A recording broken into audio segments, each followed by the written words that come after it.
Igama lami ngukhansela uPhizethu Mzindle owumeya waseRenkonyeni. Today it's my birthday, 23rd ka-August. Ngangizalwe ngo-1975. So seningabala-ke nani ukuthi sengikhule kangakanani. Silapha-ke namhlanje othandweni la ekukhona khona abantwana abakhubazekile.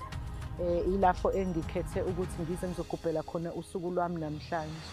Ikwenza-ke lokhu hhayi ngoba nakhu ngiqala, into engajwayela nje ukuyenza ngesikhathi ngikhula ngikwazi ukuthi ngibe namasenti okuthenga ikhekhe le-birthday, mhlawumpe ngiy'thengele nje into ey'ncane zokuy'jabulisa. But kwafika kumina ukuthi vele ngoba lezi zinto ngizibone sengimdala kade ngingazijwayele ngesimo sokuthi la engangiphila khona ekhaya kwakuyinto eyayinga-celebrate-wa ngoba asikhulanga siphila kahle sinemali.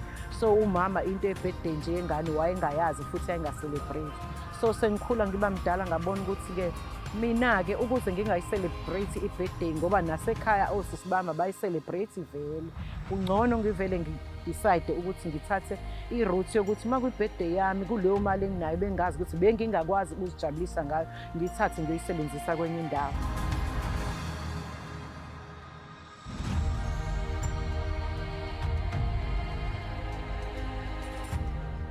Nombani ozokwazi ukuyilalela le engikhulumayo ukuthi lokho nako iy'ngubo zokugqoka ezabantwana uthathe ulethe la. Isikhungo-ke ispace esisitholile sithole ukuthi ispace abanaso sincane kakhulu. Banothando olukhulu but ispace sincane. Bayafisa ukuthi babe abantwana abaningi abazobafaka la. Okwamanje basenabantwana abawu-30 kuphela. Badinga uku-expanda. Osomabhizinisi abakhona, abane-material ekhona, abalethe la.